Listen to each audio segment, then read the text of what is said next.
You know our next presenter as a star of The Wire. You may not know about her new project, Rewired for Change.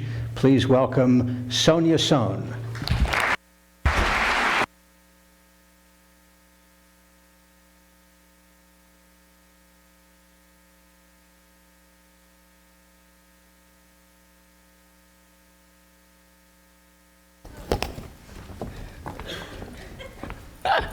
I'm used to this happening all the time, prop guys. Can't live with him, can't live without him. Hi, everybody. How you doing today? Oh, great. Responsive audience. You know, I didn't know what I was getting into when Dave Troy invited me to speak here. He just came up to me at one of our fundraisers and said, well, you know, it'll just be a good place for you to talk about your nonprofit, you know, give you a little exposure. I mean, you know, you never know. And I said, okay, sounds cool. I'll speak. And then I got a call from my daughter the other day. She said, hey, Mom, what you doing? I said, well, you know, I'm trying to get my thoughts together. I'm trying to pull together, you know, this little speech, these remarks, you know, for this TEDx event. She says, you're speaking at TED? You're giving a TED Talk? Oh my God, I can't wait to tell all my friends that my mom's giving a TED Talk. Oh my God, do you know how important this really is, Mom? And I was like, now I do. So I intentionally did not go to the site, did not look at you know, all the speakers. I just felt if I did that, I'd try to fall in line, and that's one thing I don't like doing, falling in line. So you know, I did find out though that Al Gore gave a TED Talk. Which I was really happy about. I mean, I'm sure all of you guys know. I mean, this must have been a couple years ago. Thank God, you know, that Al Gore gave that talk, because Al Gore educated the masses on the importance of implementing certain measures to protect our environment, to save our planet. You know, otherwise, you know, he let us know that we would not have a home. And this is really important. No planet, no home. We'd be out in the ether somewhere in bits, floating around, all of us. So now we're recycling, we're driving hybrid cars, we're open to wind and using wind and the sun as energy sources. You know, essentially, humanity has banded together. Just, you know, we're now a worldwide community, you know, fighting to create change, a shift in the way we live, in the way we think about the environment and our future. So the catchphrase, "We are one," is no longer simply a catchphrase. It's beginning to become you know, words that we understand. We are one is an idea that we now kind of sort of connect to, depending on who you are. Now, I've come to talk to you today about one of our most precious resources. What I consider to be our most precious resource, as a matter of fact, a resource that's slowly dying, slowly disappearing in front of our very, very, very blind eyes. See, and if that happens, we'll not only not have a home, but we won't have a future. What I'm referring to, ladies and gentlemen, is the nation's young people. What I'm talking about is an entire generation of young people who are suffering from the effects of abuse, neglect, trauma, and violence. What I'm talking about is a population of young people whose circumstances are so dire that they've been tossed in the too hard basket. You know, they've been abandoned, forgotten, and left to die in inner cities across the country because we just don't know what to do. We see them on the news. You know, we hear about a 14-year-old shoving a BB gun into the neck of a woman down at the University of Maryland Hospital, and we go, oh my God. And we turn the page. What can I do? It's too hard. It's too difficult. Violence prevention programs are great, but those programs cater to young people, little people. They're a little bit easier to deal with. Once a young person has decided to step on this, take a left, and pursue, not intentionally, subconsciously, a life of crime and violence, we just throw our hands up. But if we throw our hands up to that generation, those little people who are going through those great violence prevention programs are just going to get snatched up into that sea, into that tide of older young people who were not saved, who have not been helped. And so we need to come together as a community, as the human race. The human race needs to come together and figure out how we can help save these young people, because these young people are not simply in Baltimore, in this country. They're all over the world, living in different circumstances, but essentially are being affected the same way. I want to read a letter.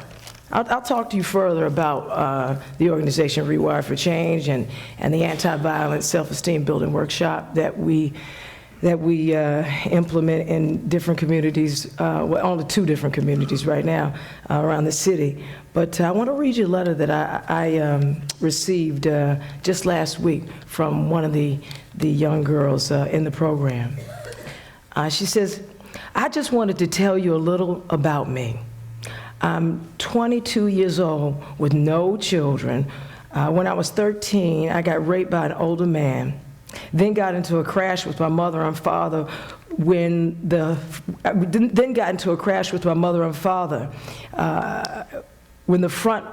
I went through the front window and the hood of the other car went into my mouth. I lost my front tooth, that's why I wear the golds.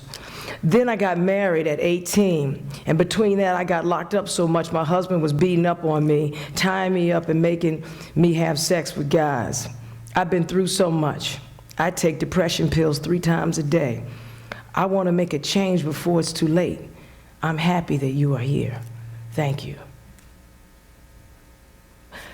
This is the real Wire, y'all. It's not a TV show. It's not a movie. It's not off the air. You want to see the Wire again? Go less than a mile east of here, and you can see it all you want. All day long, 24/7. It's right there. We missed the show, but I don't think we want to walk into those neighborhoods and view these young people, view these communities as something other than ourselves. You know, I want to tell you a little bit about Rewire for Change, just so we can get through that piece, because I'm not up here to really shamelessly plug our organization. I think there are a lot of great programs all over this city and the country that are doing great work. But Rewire for Change is made up of the principal cast and some of the crew of The Wire. David Simon is one of our board members. Our mission is to empower, uplift, and educate our highest risk young people. Our mission is to make personal transformation, self-actualization in the hood, cool, hip. You know, celebrities set trends. Most of these trends aren't ones that I want my kids to follow. So we decided that we would use our celebrity and our attachment to The Wire to help these young people that seem to have been thrown away. I want to share with you another story that I think is really important. There was a young woman she's basically a girl. She was 17 when she came into our program last summer. Some of you may have seen her on WJZ. They did a little feature on her. Her name is Latavia Cornish. Now, Latavia came into our class a week after one of her best friends was accidentally killed in a drive-by. And she recalls just watching his body as it lay in the middle of the street, sheet over it, for 3 hours, and just being devastated. This summer, 14 people were shot in one weekend. 12 of them were shot in one cookout. Latavia was at that cookout. 3 weeks ago, Latavia was walking down the street with her uncle, and he was murdered in front of her face. All this took place within the span of 4 weeks. Now, I don't know if you guys, if that picture is clear enough for you guys, but what I see is that our young people are living in a war zone. This is not Afghanistan and Iraq, Africa. This is right here in your backyard. This is happening in neighborhoods all over this country. See, these young people have suffered abuses. They are suffering from post-traumatic stress syndrome. Dr. Victor Carrion from Stanford has stated that 1/3 of our young people living in violent urban communities have been affected by post-traumatic stress syndrome, and that most of them come from families who are suffering from multi-generational complex PTSD. So if you have traumatic people who have suffered trauma raising young people who are suffering trauma, it's going to be really difficult to receive healthy guidance. It's going to be really difficult for folks to show you where you need to go how you need to access resources.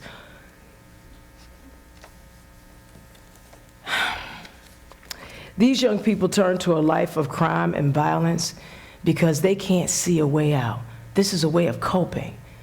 If no one's taking care of you, and there are several young people I have run into in the last few months whose mother or grandmother or aunt or sister, is in the home trying to take care of them, but they don't have food to eat. They can't put clothes on their backs.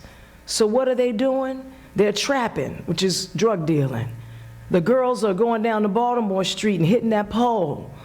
They're coming to me crying and saying, I don't want to do this, but this is the only way that I can survive. What am I going to say? Stay in the class.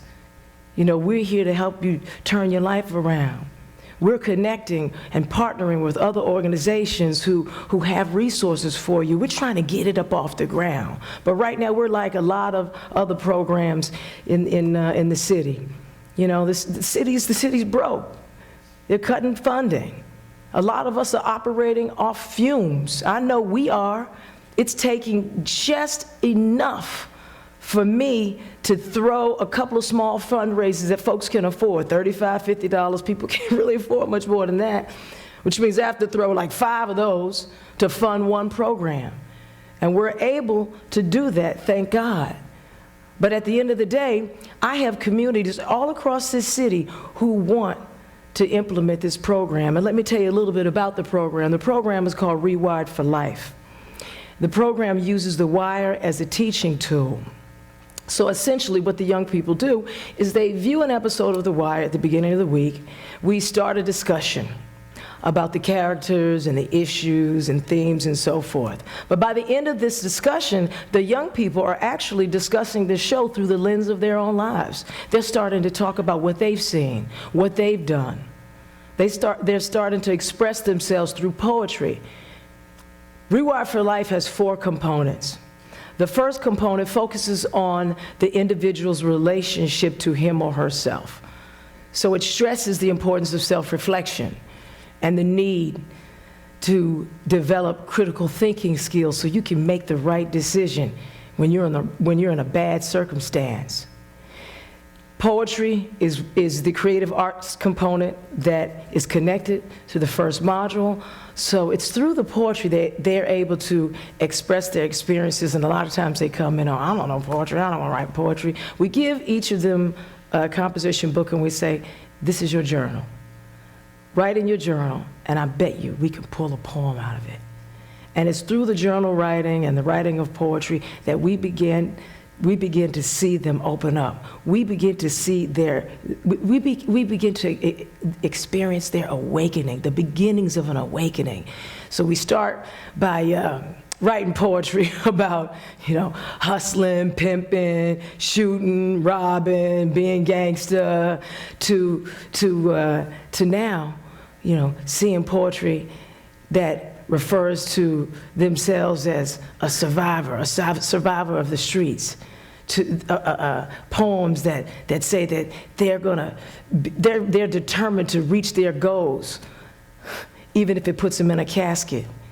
And this time they're using language like casket, not in a violent manner, but they're saying they're that desperate that I have to try that hard. And they're right, and they're right. You know, that's one of the things we teach them. You know, this life of crime and violence is a direct result of the hopelessness and abandonment and lack of care they feel. And when we come through the door, both of my facilitators are ex-offenders. They spent many years in prison. It's my belief that you have to have a connection to the street to truly, truly teach the Rewire for Life program. I'll move on from there. I'll just wrap up the whole Rewire for Life program description by saying there are three other components to that program. The second component focuses on the individual's relationship to family and community and how they negatively and positively affect one another. The third component focuses on the individual and his or her relationship to public institutions. A lot of these young people don't know that public institutions are supposed to serve them, that the police department's job is to protect and serve them. They don't realize that there are programs and services that city government is offering. They don't know what those services are, and they don't know how to access them. So we teach them that too. And we also teach them that there are holes there are holes there. Public institutions can't do anything, and sometimes they're doing things that harm them more than help them. The fourth and final component is a civic engagement component. Now that you know about yourself, your family, your community, your public institutions, how your city and state government works, what are you going to do to contribute to the change that needs to take place in society? Because we're trying to bring these young people to a place where they are productive members of society.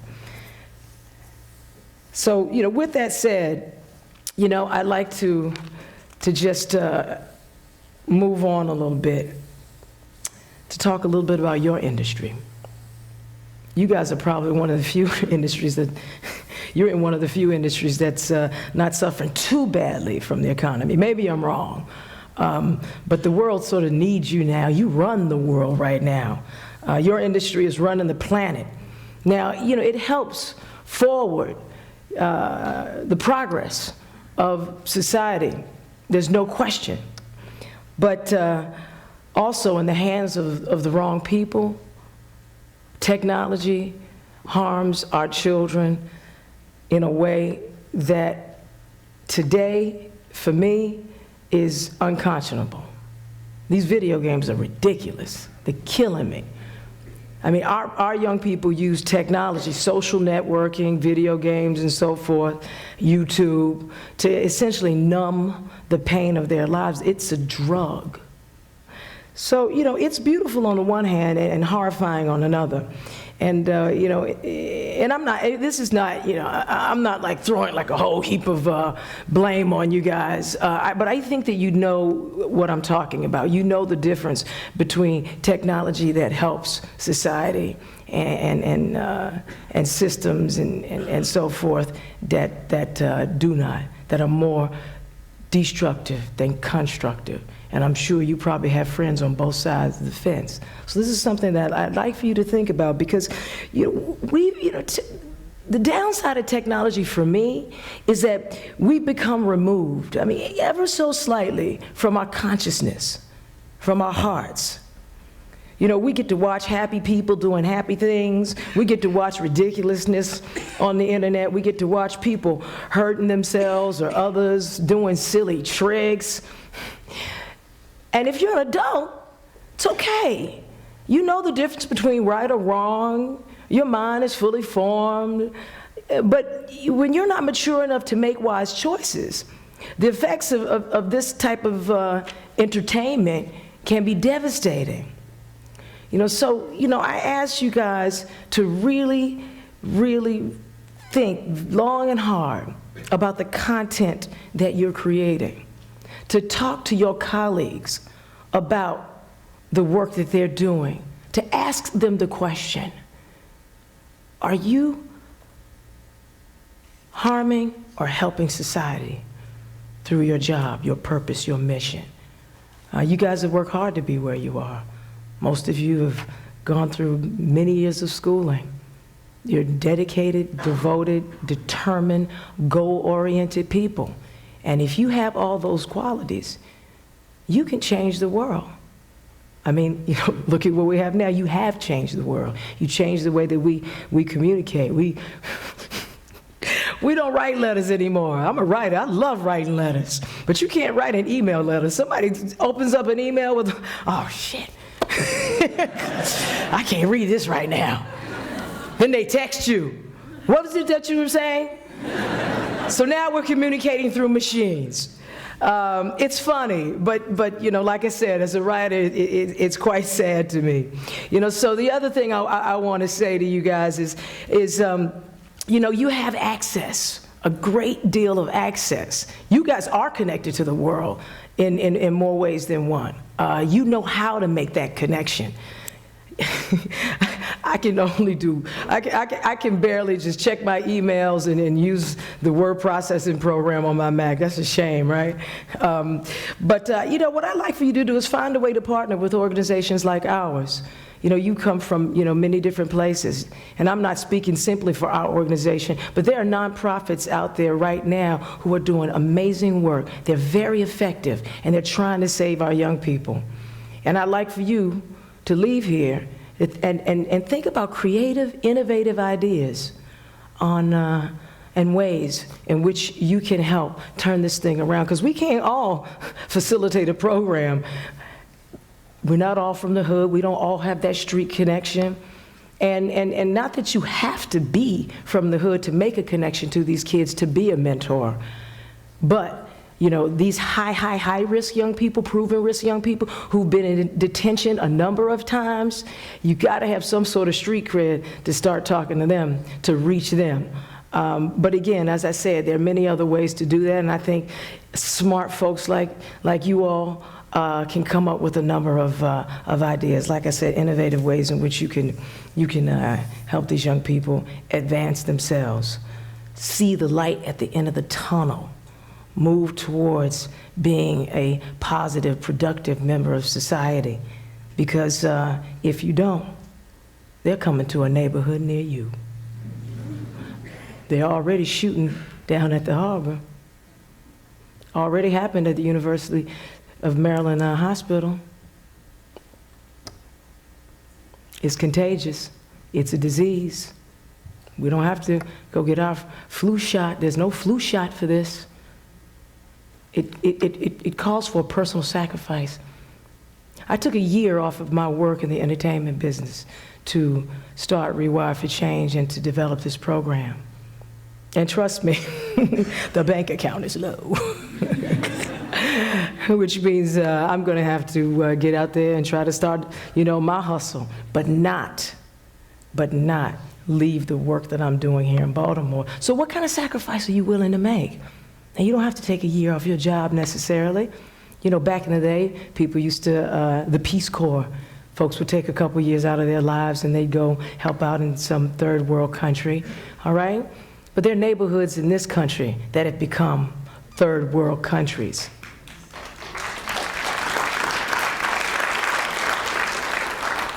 I made an investment. I made a sacrifice. I made an investment. You can make a sacrifice and you can make an investment.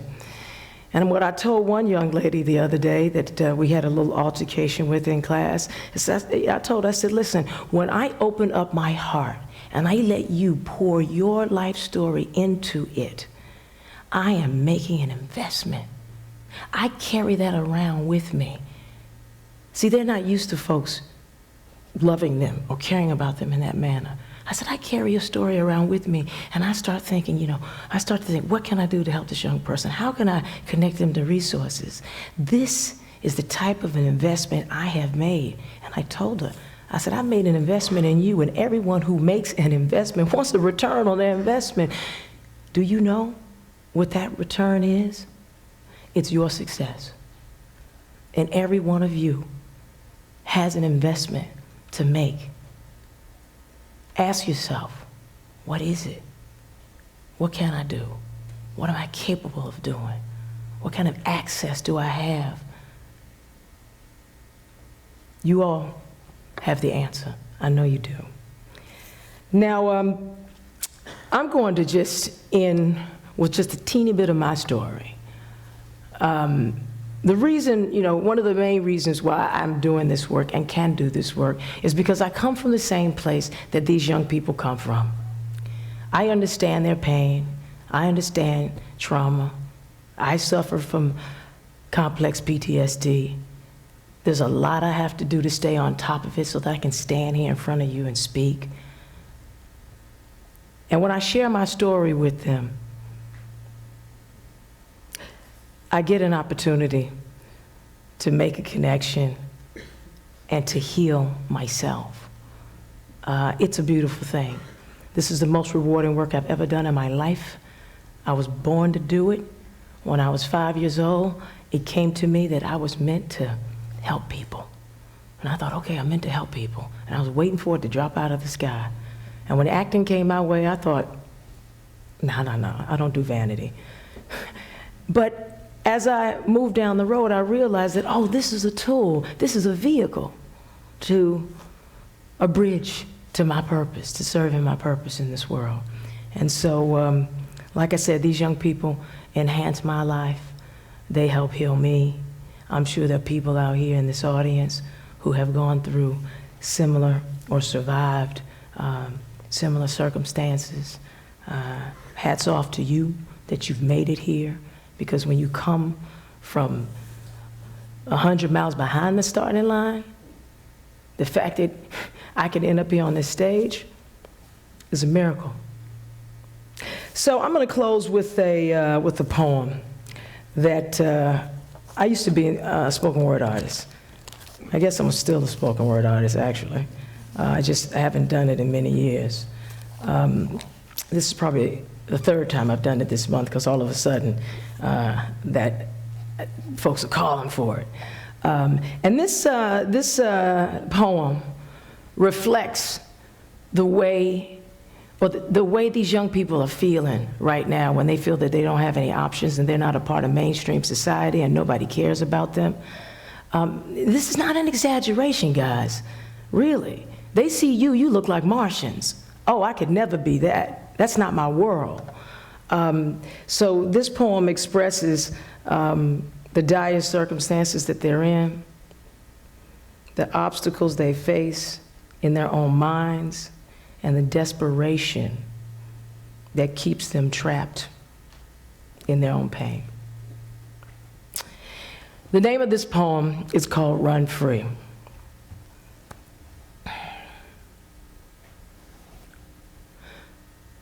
My back is against a brick wall and I got a Mack truck 2 inches from my face. Every cell in my body is screaming, run, but I can't. My mind drifts. I think about the last time I ran.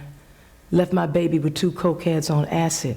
What does it matter that one was my sister and the other my best friend? It meant everything to me then, anything, not to get busted.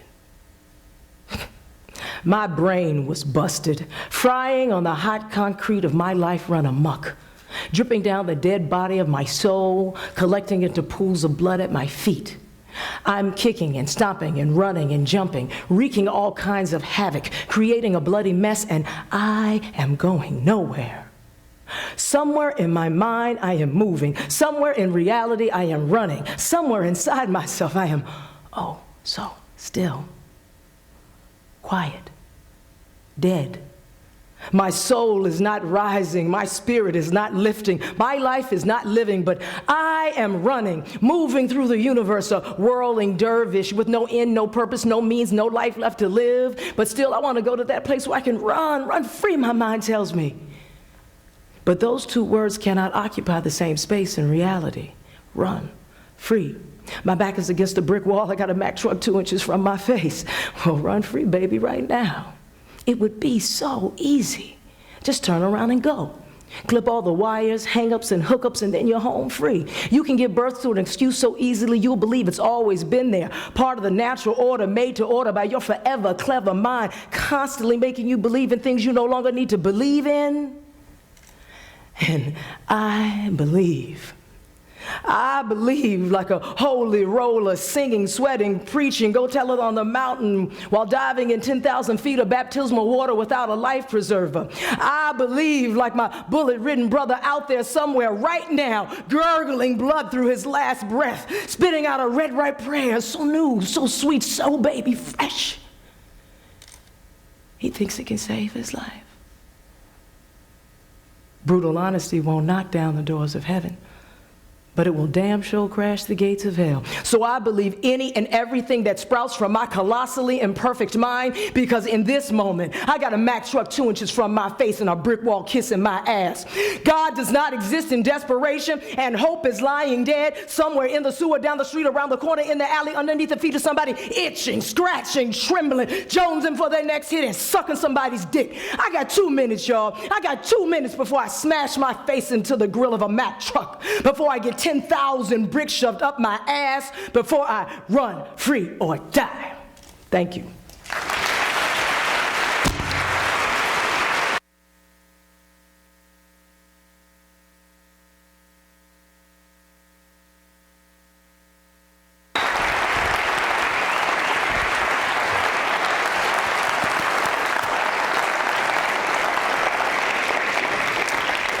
I'll ask you for one more round of applause for not only Sonja, but Tony and Peter and Itzo and everybody else who spoke in the morning programs today.